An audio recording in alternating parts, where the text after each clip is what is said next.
क्या आप महसूस करते हैं कि आपकी आंखें जल रही हैं, दर्द हो रहा है, जैसे कुछ रेत आपकी आंखों में दाखिल हो गई है, आपकी बीनाई धुंधला हो रही है, तो आपको खुश्क आंख की बीमारी है। खुश्क आंखें ये आंखों का एक आम आर्जा है जो आलमी सतह पर लाखों लोगों को मुतासिर करता है। खुश्क आंख गर्म और चिलचिलाती गर्मियों में और खुश्क सर्दियों में भी हो सकती है, लेकिन खुश्क आंख बुनियादी तौर पर 3 वजूहात की वजह से होती है।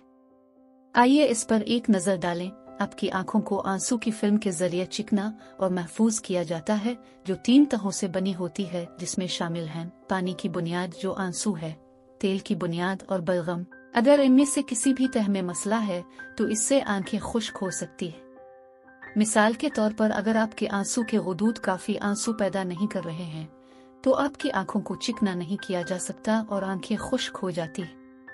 और अगर मीबोमैन गुदूद जो तेल व मादा पैदा करता है जो बरसों को खुश्क होने से रोकता है अच्छी तरह काम नहीं कर रहे हैं तो ये आंखें खुश्क होने का बायस भी बन सकती है। खुश्क आंखों में अलामात हो सकती हैं जैसे जलती हुई आंखें, सुर्ख आंखें, दर्द और जलन वाली आंखें। ऐसा महसूस होता है जैसे कुछ आपकी आंखों में दाखिल हुआ है।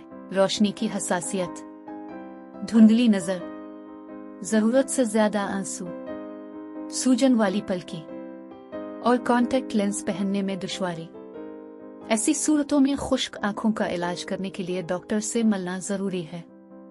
इसके अलावा चंद घरेलू टोटके हैं जो खुश्क आंखों को दूर करने में मददगार साबित हो सकते हैं। अगर आप खुश्क आंखों के इलाज के घरेलू इलाज जानना चाहते हैं तो हमारी अगली वीडियो देखिए।